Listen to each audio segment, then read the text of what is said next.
Welcome to San Antonio's Influence Magazine show, the premier talk show where we introduce you to influential individuals doing significant work in the city of San Antonio and surrounding areas. Celebrate the spirit of business, leadership, and innovation.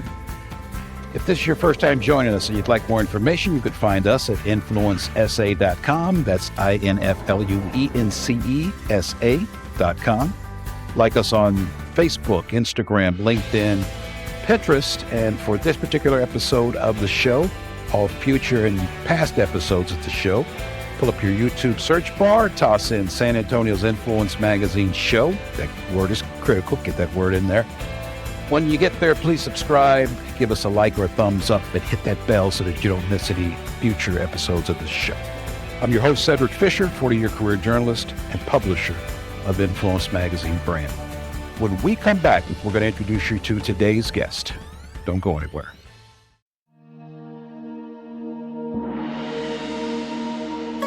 As I developed an appreciation for my personal originality and uniqueness, I began to love the fact that I was different. As I uncovered my individual preferences and my interests, I became comfortable with the real me. Presented by Cedric D. Fisher and Company Publishers. In a world where identity is often challenged and cultures collide, one woman's journey shows us the power of resilience, self-discovery, and the unbreakable bonds of family. Born in Hong Kong and raised in America, Helen Yee faced the struggles of finding her place in a new land. Confronted by racism, cultural differences, and personal adversity, Helen's story is one of courage and determination. Inspired by her grandfather's legacy of integrity and entrepreneurship, Helen embarked on a journey of self-discovery. She learned to defend herself against all odds, even fighting off an armed carjacker and escaping with her life. Through the discipline of martial arts, music, and entrepreneurship, Helen found a way to reconnect with her heritage and discover her inner strength. She became a successful business owner and a professional musician, proving that it's never too late to pursue your dreams. I Belong Here is a powerful memoir that takes readers on a journey from the streets of Hong Kong to the heartland of America. It's a story of family, friendship, and the unbreakable bonds that tie us all together. Helen's journey will inspire you to embrace your own uniqueness, face your challenges head-on, and find your place in the world. It's a testament to the human spirit and the power of believing in yourself. I Belong Here, Living the Life I Was Born For in America by Helen H. Yee. Available now wherever books are sold. Discover the extraordinary story of a woman who found her voice and her place in the world.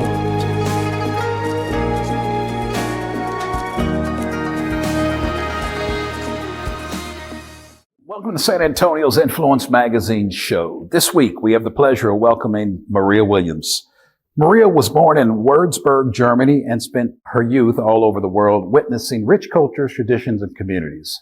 After receiving a degree in event planning, she went on to serve as Director of Community Events for District 2 here in San Antonio.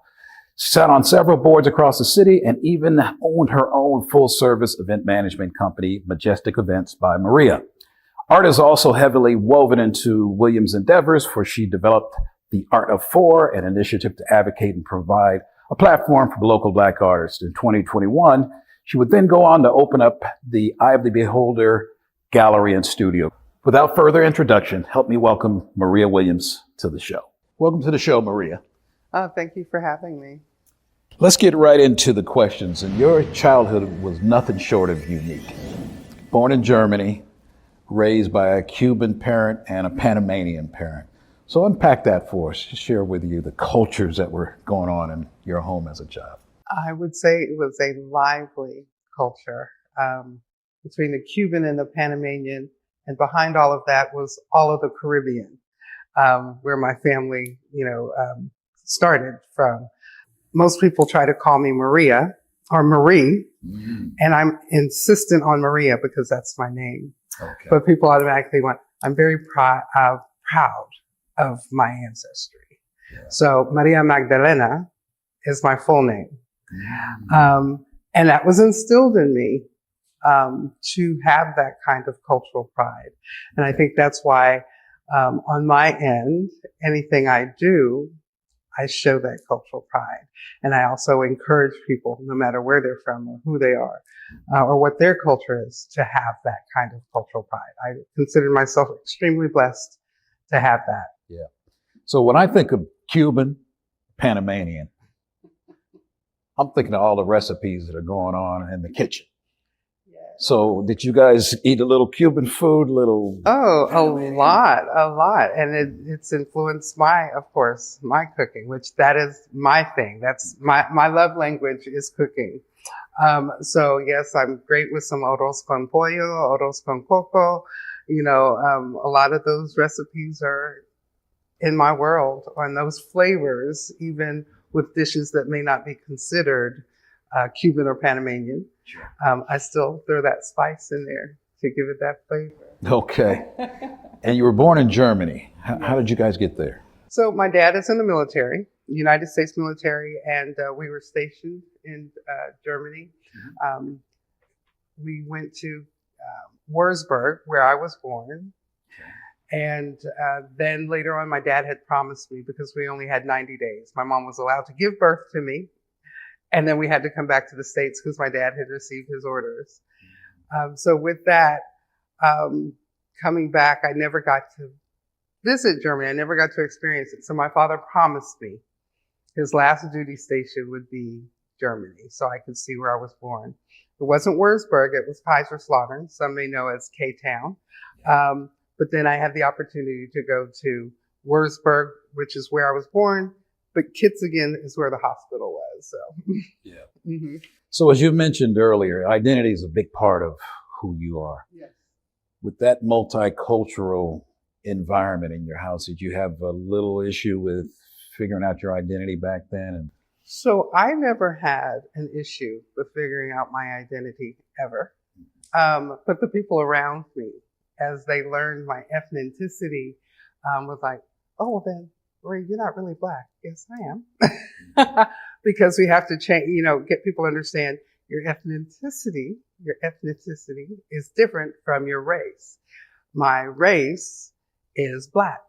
So I'm always Black. So you identify with Black. So I identify with Black. And I tell people, because they ask that question, oh, Maria, da, da, da. I said, well, you know what?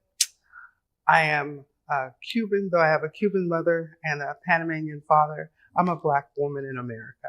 And that is how I identify. Okay. Do you still keep a foot in both cultures? Absolutely. Maybe attend events, or family still around you who, they're always... So unfortunately, I'm losing a lot of my family. My older family members are passing. My father is 90 years old, still raising a lot of hell. But I do stay in touch with my cultural past. And I don't even like calling it a past. With my cultural being, actually. Yeah, right. Because that's who I am. You're still... And always will be. Yes. Right. Yeah. I do. I still have family in Panama. Never been to Cuba. It is my dream. And now that it's opened up, that's my goal. One of my many goals is to get back to Cuba. My understanding is my family owned land there at one time. My grandfather on my mother's side built a home. Of course, with all the things that happened in Cuba, we were stripped of that. But yeah, I'm very, very much aware of who I am, and I'm very proud of that. Okay. I'm sure the influence of your parents and the cultures helped shape the person that you are today. So do you feel that it was an asset to have all that multiculturalism that brought you here? I consider it an asset. It is my foundation. Yeah. And so everything that they instilled in me, particularly my mother, about who we were, who our family was, who I represent. Yes, that is what I carry with me when I walk out the door, from the time I was a child to now. Yeah. Who I represent, who I am, is what I portray. Okay. Mhm. And I'm sure society has had to, and you've seen it develop and change over the years, right? So Yeah, some people have been more receptive or open and including you. Others may have had questions about who you are and absolutely. that sort of thing. I get a lot of it. There are even times in my advocacy across the board where I'm calling for, justice and things like that. Well, people will stop and say, "Well, Maria, you're not really Black." Yes, I am. Again, it gets back to the ethnicity of my culture. But I am a Black woman in the United States of America, and I will always be that, and I represent that. I have the same worries and concerns about my family day to day that any Black family is concerned with. I'm a boy mom, so I have a 33-year-old son who's a big guy who I have to talk to every day, or I need to hear his voice to know that he's still with me. Yeah. And, that's one of those things that we have to deal with. That's our reality, is making sure that our family is cared for. And that's, I think, a lot of where my energy goes when it comes to my son and my grandchildren. I have 3 granddaughters who I am teaching their cultural background as well. So, and trying to really get them to understand who they are. And to be strong in that. When I introduced you earlier, your background earlier, you have a degree in event planning, and you were also Director of Communications for District 2 here. So describe kind of that background and how it brought you to where you are today. Everyone's journey is different. Mine is very interesting. I, had an event company called Majestic Events by Maria. And I was brought on by Councilman Keith Toney of District 2, where I did a lot of the planning, working directly with the community. I love that. I love anything that I can work with the community. And I think it's kind of how I ended up here. I am not an artist, right? So you're not an artist. I am not an artist. Okay. No, I live vicariously through all these fabulous artists that I have here in the gallery. But it was my working with the community that when I took notice of the lack of opportunities for Black artists here, that, this is what I need to do for the community. So I think that's that piece, being in politics and getting to work with the community directly, is what led me here. The only difference is it's a different medium, if you will. Mm-hmm. It's art. Okay. So you're not an artist, but you're the trailblazer drum major for all these great artists who are represented in your studio here. Okay. Outstanding. Do you do any art yourself, or even just kind of after hours? Or if I draw a stick figure and the arms are the same length, I've accomplished something. So I don't even act as if I'm an artist in any way. Yeah. I'm an art collector. Mm. I'm an art enthusiast.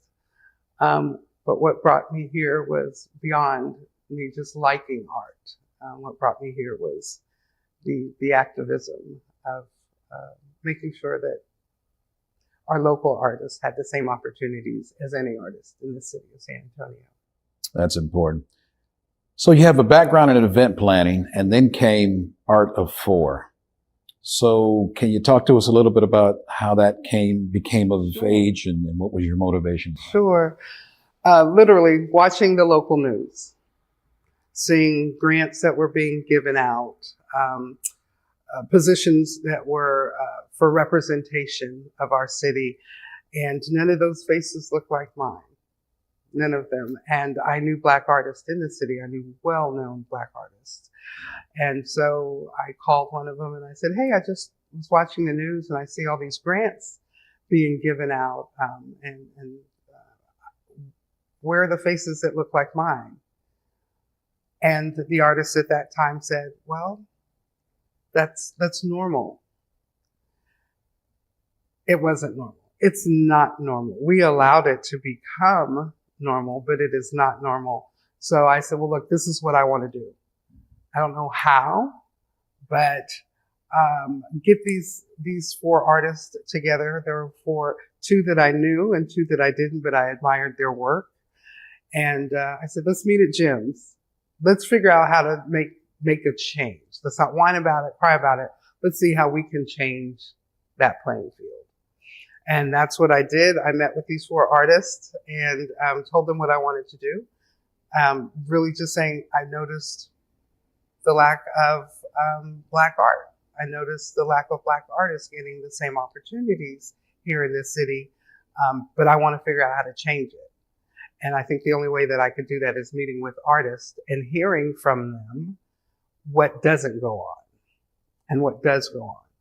And then I just took it from there, finding places that would allow me to show their art. The first place was a dear friend of mine, Ruthie Ingram, and Ruthie said she was moving to Houston.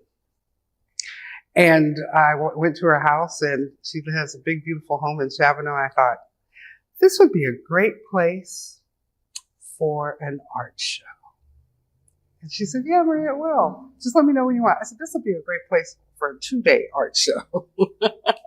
So that was our first show, and it went really well. She opened it to the public, though it was her home. She opened it to the public. And one of the things that we heard was the fact that people don't get to see Black art and Black artists. And it felt like something new. We've always been here. Black art has always been here. The Black artist has always been here. But the fact that they didn't have the same opportunities to show their work or be displayed in a gallery here in San Antonio was the issue. And so I just had to figure out a way to change that. And so I gathered these 4 artists. We started the Art of 4. We started doing shows in homes or in restaurants that would allow us to have their back room or their meeting room. And it took off from there. And then people started calling us about the art. So the initiative, the Art of 4, is actually how the gallery was developed. The gallery was developed as I went out to speak to people about the initiative and really took notice that there's not a space. There's not a space or a place for Black artists in San Antonio. And I wanted to change that. I wanted to make sure that the Black artists in San Antonio also knew that they had a space, they had a place where it wasn't so important to have the cultural explanation as much as it was important to have the cultural expression. And I don't even like saying being allowed. You should never, it's your culture. But having that space, I felt was important. Sure, absolutely. So represented in the gallery here, are there only 4 artists? Oh, no. 4? So a few of the original 4 are still with us, too, who still show here in the gallery.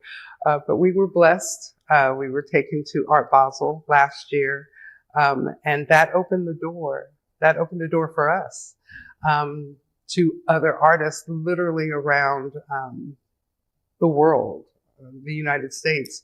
And those artists approached me when they found out who I was and that I owned a Black art gallery in the city of San Antonio, and literally came up to me and say, how do we help? How do we make sure that this is sustained? You're a Black woman with a Black art gallery in a city with a very low population of Black people, a very small community. Yeah. And so that's how we went from 4 artists to almost 35. That we rotate, and we're being constantly called on to see how they can get their work shown here at the gallery, and how they can be a part of the Art of 4. What other services do you offer the artist here, or do you do for them, provide for them? Well, I try very hard to provide support and encouragement. If we don't have the opportunities, I seek the opportunities, or we make the opportunities. That's for the artist, trying to teach them that you have to teach the community the value of your work, and that there is a value to your work, and it's no less than anyone else's. You put the same blood, sweat, and tears, the same passion in your work as any artist does. And so we have to let them know that the value is no less than any other artist. Okay. So you kind of love on them too, to kind of encourage them. I occasionally do, sometimes. We're going to take a quick break. We're here with Miss Maria Williams of In the Eye of the Beholder Art Gallery. We'll be right back. Hi there, friends! I'm so excited to tell you about a new book called Smudge and Charlie on the Farm by Ellen Zimmerman. This is Harrison, a curious and adventurous boy, and his best friends, Charlie the dog and Smudge the sheep. Together, they explore a colorful and exciting farm filled with all kinds of animals and fun surprises. From making new animal friends to discovering hidden treasures, every day on the farm is a new adventure for Harrison, Smudge, and Charlie. They learn about friendship, curiosity, and the joy of exploring the world around them. Smudge and Charlie on the Farm is the perfect book for bedtime stories, classroom reading, or just a cozy afternoon with your family. So, what are you waiting for? Grab your copy today and join Smudge and Charlie on their wonderful farm adventures. You can find it on Amazon and other major bookstores. Smudge and Charlie on the Farm by Ellen Zimmerman. Get your copy now and let the fun begin.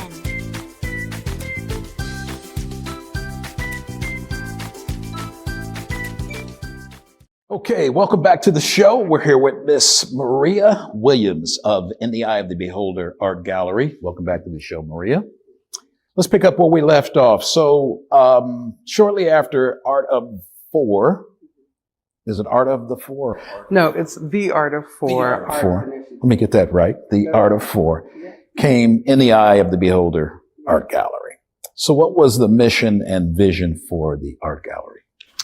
The mission was to ensure that Black artists, and let me change that, artists who highlight the Black experience and the culture, to always ensure that they would have a place to show their work.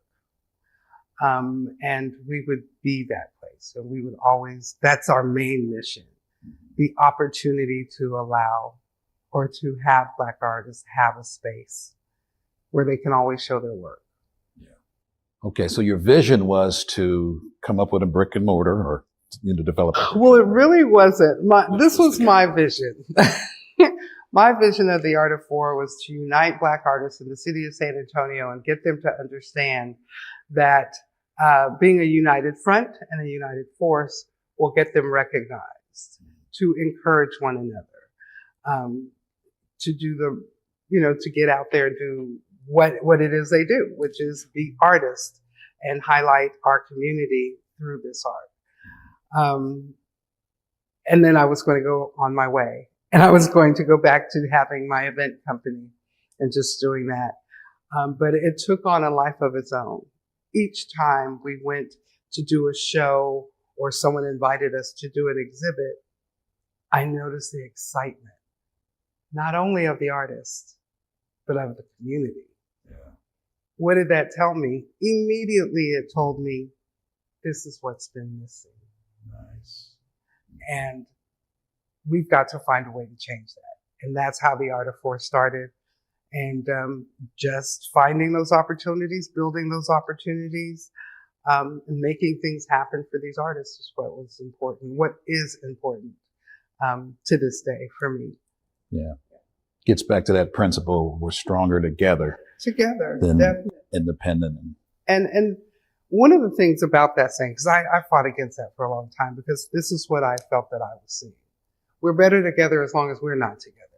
Mm. We're better together with everyone else. But have we yet gotten together to take care of our own ills? That better together is what I really want to push. Mm-hmm. And it's okay. And it's something that I don't see in San Antonio a lot. And when I point out San Antonio, this is where I live. I can't worry so much about where other people are, because hopefully they will maybe take heed on what we're doing here to make those changes. But for me, this is the city I live in. This is the city that I actually have learned to love. in any city that you live in or anywhere you live. It's not going to be perfect. So that's where you step in and you make that change that's going to benefit your entire community. Yes, we have a Black art gallery in the city of San Antonio. Is this Black art gallery just for the Black community? No, it's not. This Black art gallery is for the community of San Antonio, but to recognize that we do have Black artists that are as talented and passionate and compassionate as any other artist in this city. Yeah. That was well said, by the way. It's the religion according to Maria. So that's very good. So now how do you decide who gets presented here, the artist? So the conversation that I have first with every artist is I want to find out where they are. What are their goals? Do they want to keep their art to themselves? Because some artists really do. They don't mind having it displayed, but we're a full-on art gallery. We sell art. So I try and find out what they're looking for, how I can encourage them. The main thing that I have to let any artist know that walks through this store is not only just your talent. You have to understand that this is not just a gallery where we hang pretty pictures. This is a gallery where I take on economic development. There's no need to be a starving artist. You know, don't even put that in your mind. It's important for me that we do more than sell art. We get those opportunities and get Black artists in front of entities that had not given the opportunities for Black artists to show their work, to display their work. And so that's how the development of the gallery started, you know, from the Art of Four, learning about what these artists need, trying to fulfill those needs, and then moving on to greater and bigger things. You know, we recently were awarded 2 murals via the San Antonio River Authority and River Foundation. So there's an area, if you haven't heard of San Pedro Creek Cultural Park, you should really take notice. One of the first things that was said when they started doing the excavation is there was no Black presence in this area. Would you like to know the first thing that they found when they started the excavation? It was the AME Church Foundation, dated 1867. There is the proof. We were there. You can't tell me we didn't have a presence right there and right next to the creek. And so we were awarded 2 murals. One is called St. James Joy, which is St. James was the name of the church that was found. The foundation is an AME church. And then another more contemporary one done by a gentleman by the name of Tyson Davis, and it's called Rise. And it's connecting the African to the African American coming up out of the water. If you have not been downtown to see these, you've got to get downtown. And the other artist, I apologize, for St. James Joy is a young lady by the name of Jocelyn Van Taylor. So that's a big deal because that hasn't happened before. You can also go to downtown San Antonio and on the Hyatt Regency. There's a 16-foot beautiful Black woman. And that mural was done by Claudette Hopkins. And that has never happened before either. So we're making changes. They're slow. There are sometimes discussions and changes that people don't want to recognize.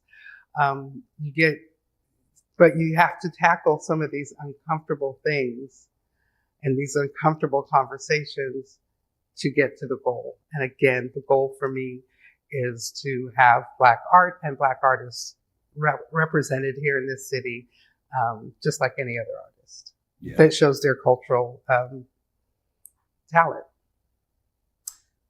As a leader, and we get the privilege of just interviewing a lot of leaders on the show, you have a boldness and courage that, because if you think about the anatomy of an artist, right? And even in journalism, in our business, and media, the anatomy, because the writers are artists too. And they tend to be introverted, somewhat undervalue both their talent and their work, and they at times need, that's that love I mentioned earlier, they need that kind of encouragement, support.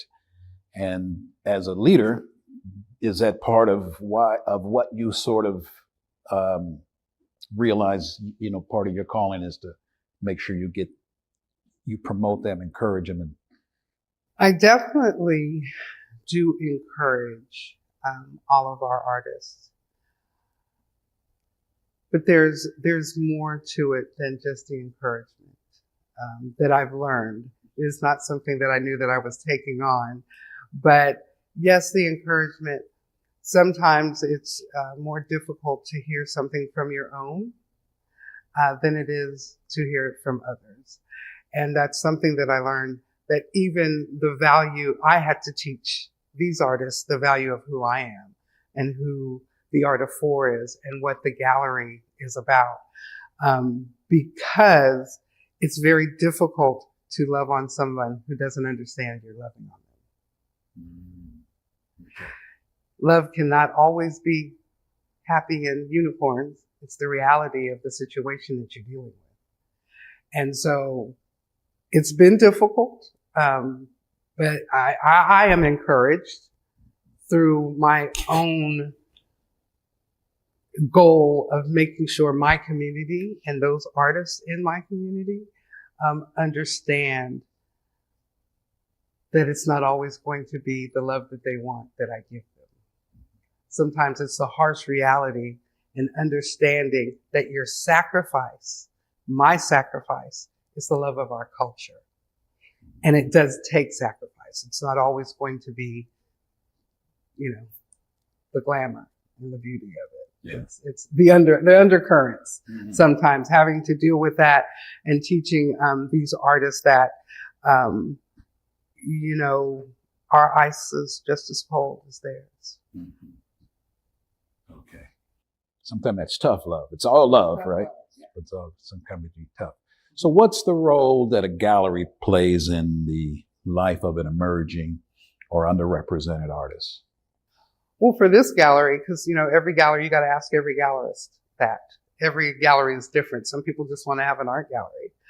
Again, mine came with the mission of being an activist and recognizing that in the city, we had no art gallery. And yes, in order for these artists to thrive, they had to be seen. Their work had to be seen. And so having this gallery was important because I wanted to make sure, again, that the Black artists knew that they had a space. You do have to have talent, but there have been artists that I brought into the gallery who had more passion. And may not have the talent. And again, keep in mind that art is always subjective. So they may not have had the talent, but I saw the passion, and I may be able to say, you know what, you just need to tighten up your technique. And they get that and accept it. And then they recognize, okay, so she's just not putting my art on her walls to sell it. She's putting her heart into me to get me to understand what I need to do to get better and to encourage me. Yeah. So that's what the gallery is here for. It is, yes, here to make sure that those artists that don't get the opportunity just because the color of their skin to display their work, or it may be categorized as street art. Yeah. Or, or just not as good as. Well, it is. And that's what we're here for. That's what You gotta give them the education behind the talent and instruction of how to improve, go to the next level. to go to the next level. And that is our goal, is to always go to the next level. We have had some great, in 2 years, and our 2-year anniversary will actually be September of 2023. Anniversary, okay. Yes. And the things that we've accomplished, I'm very proud. I'm very proud of these artists. I'm very proud of myself for staying steadfast and not turning my blackness into gray so you can accept me. And so you can accept these artists. Because really, art, once you see the talent And not every Black artist does Black art, meaning the subject matter is not always Black art. Yeah. So if you see the talent, it can't be denied, right? So that's what's so important for me. Look at the talent. Oh, that artist just happened to be Black, but you took notice of their talent. That's what's important, because that's what an artist is. They're showing you through their vision, through their eyes, what the world looks like around them right now today. And I always tell people, to me, artists are in some ways the historians, because what they put out is what they see in their time. I hope I answered your question. That's brilliant stuff, Maria. So there's some art on the wall here, and maybe you can kind of describe what we're looking at here. Oh, I'd love to. So what we have here, this young man, this is Daryl Demps, and Daryl is out of Austin, Texas. That was just a solid piece of wood. His technique is taking a photo of the model. He then sketched it onto the wood, painted it, and then carved out all of those areas that you see the wood is missing. And then he placed it on a frame that he makes as well. Daryl is an awesome young man out of Austin. He will have his first solo show here in July 8th, where we do have second Saturdays. We'll talk about that later if you give me the opportunity. Sure. And then here we have, with the fabrics, that is Frank Frazier. Frank Frazier is, in my view, in my opinion, one of the many godfathers of the Black art movement. This is from the series called Aisha, which means life.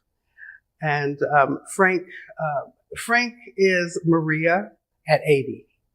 Okay. Because I look at him and I see myself. He's an artist. That's the only part that I don't get to claim. But he is an activist and he's a visionary. And you have to be a visionary to move forward in what we're trying to do. So Frank is someone that I admire greatly, and without permission, call him my mentor. And that's one of his pieces also from his jazz collection. Okay. And then the farthest one is from his, it's called the Shoe Polish series. And what Frank did was researched the Black shoe polish that was used for blackface. And so he did an entire series of work where he used that shoe polish to make the work. So that's Black shoe polish That's shoe polish. on the fabulous. What a story. And then this young lady, this is Carmen Cardenas Johnson, and Carmen is here. She's a transplant. She's from Pennsylvania and came here to San Antonio with AT&T and her husband. This young woman has been everywhere. She's been in the National Hall in Washington, D.C. So we've got some great artists. This is one of Carmen's work. I love all of my artists. So I was asked earlier, pick what's my favorite? I can't. That's like asking me to pick one. Which child do you love the most? And I can't answer that question either. All of these artists are wonderful in their own right. And Carmen is one of those. But what I love about hers is the way she shows us who we are. You know, in every painting that she does, she gives us so much life. That's one of the ways I describe Carmen's work. Yeah. Full of colors too, which are nice. Full of colors, full of liveliness, yes. We're going to take a quick break. We're here with Maria Williams of In the Eye of the Beholder Art Gallery, activist, gallerist, and advocate for promoting African American art. We're going to take a break. We'll ask her some final questions. We'll be right back.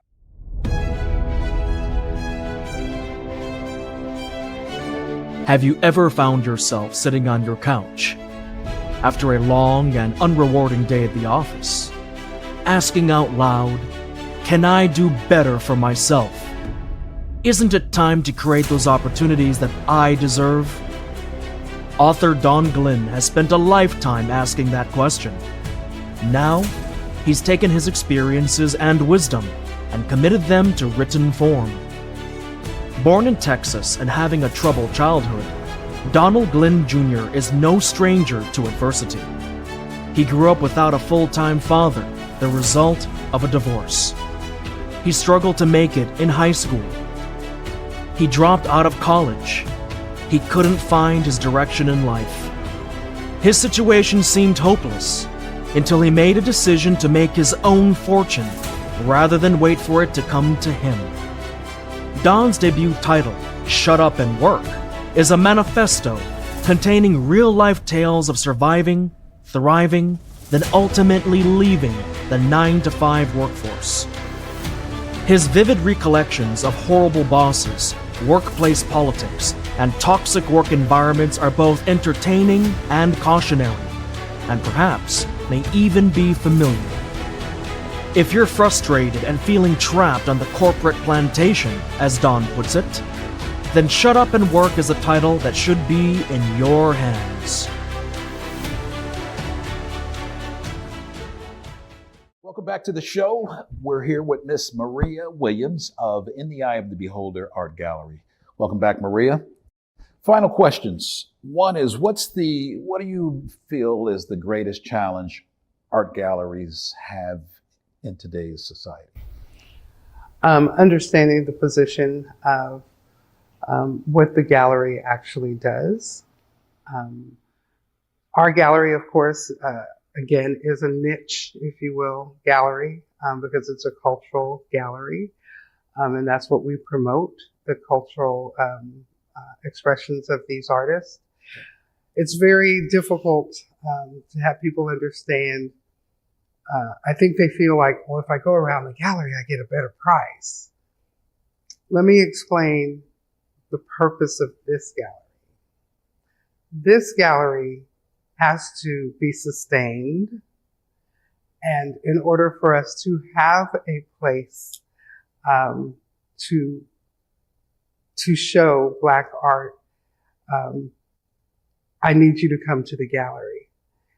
I also need you not to try and cut deals with my artists, who they all come back and tell me, so it's important that you work with the gallery, because to keep it sustained, we need you to work through the gallery and not just directly to the art, to the artist. So for me, that's what's important. And of course, being the type of gallery we are, we don't get the same benefits as other galleries, if you will. I can definitely tell you that we are not a 501c3. So the gallery is not sustained by the city or the county.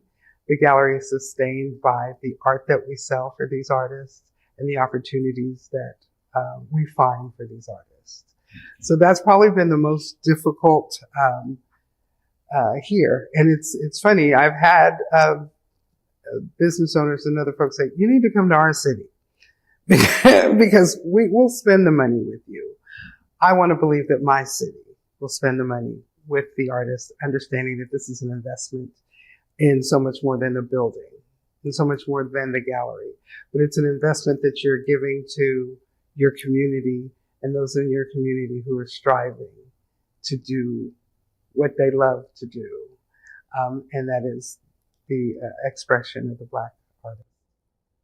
This is also a beautiful facility. And we didn't have an opportunity to kind of walk around it, but you could host events here as well. Oh, most definitely. Private events and that sort of stuff. We've had a number of events here by a number of wonderful organizations. We had our first wedding in March.